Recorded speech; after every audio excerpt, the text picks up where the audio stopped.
मानव सभ्यता के विकास की कहानी बहुत पुरानी है। प्राचीन समय में मानव जीवन बहुत कठिन था।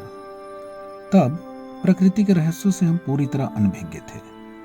जैसे जैसे हम इन रहस्यों को समझते गए, जीवन को सुगम बनाने के उपाय हम ढूंढते गए। समय बीतता गया, हम नए संसाधनों की खोज करते चले गए। बेशक आधुनिकीकरण की इस दौड़ में हमने बहुत से कीर्तिमान स्थापित कर लिए हों, इस बात से भी इनकार नहीं कि इनके बगैर जीवन कठिन है। परंतु विकास की संधि दौड़ में यदि सबसे ज्यादा दोहन हमने किसी चीज का किया है तो वह है पर्यावरण।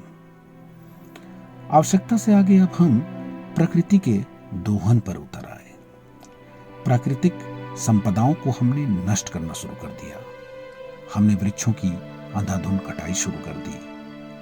हमने उस महत्वपूर्ण स्रोत को ही नष्ट करना शुरू कर दिया जो हमारे जीवन के लिए अति महत्वपूर्ण प्राणवायु ऑक्सीजन हमें प्रदान करते हैं। हवाओं का बहना हो या मानसून चक्र, सब कुछ वृक्षों पर ही निर्भर है। वृक्षों के बिना मानव जीवन के अस्तित्व की कल्पना तक नहीं की जा सकती। वृक्ष हैं तो पृथ्वी की सतह पर पीने योग्य पानी है। पेड़ पौधों से ही पृथ्वी पर हरियाली है।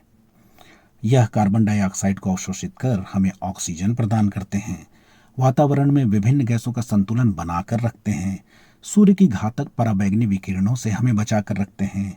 पृथ्वी के तापमान को संतुलित करके रखते हैं। परंतु जिस तेजी से जंगलों की कटाई हो रही है, उस अनुपात में यदि हम पेड़ नहीं लगाते हैं तो वह दिन दूर नहीं जब पैकेज ड्रिंकिंग वाटर की तरह ही हमें ऑक्सीजन सिलेंडर भी खरीदना पड़ेगा। ग्लोबल वार्मिंग के कारण ग्लेशियर तेजी से पिघलने लगेंगे, जिससे समुद्र का जल स्तर इतना बढ़ जाएगा कि मुंबई जैसे कई शहर डूब जाएंगे। यही हाल अन्य शहरों का भी हो सकता है। इसलिए पेड़ पौधों की देखभाल करें। अपने घर आंगन में नए पौधे लगाकर उन्हें वृक्ष बनने दें। ऐसा करके आप अपना जीवन तो बचाएंगे ही, साथ ही अपने आने वाली पीढ़ी को नया जीवन भी देंगे। याद रहे, पेड़ है तो हम हैं, पेड़ है तो कल है।